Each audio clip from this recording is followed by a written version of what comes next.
కర్మఫలం గురించి మాట్లాడుకుందాం.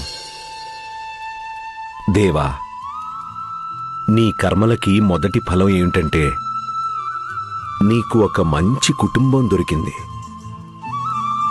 అలాగే ఇది కూడా నీ కర్మల ఫలితమే. నువ్వు నీ కుటుంబం విలువని అర్థం చేసుకున్నావు. భగవంతుడు నీకు ఆ వివేకాన్ని ఇచ్చాడు.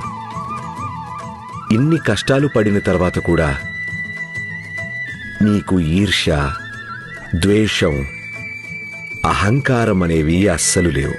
ఇదే నీ కర్మల ఫలితం. నువ్వు సుఖంగా నిద్రపోతావు, ప్రశాంతంగా నిద్రపోతావు. ఇదే నీ కర్మల యొక్క ఫలితం. నిన్ను గౌరవించే వాళ్ళందరూ మనస్ఫూర్తిగా గౌరవిస్తారు, భయంతో కాదు. ఇదే నీ కర్మ ఫలం.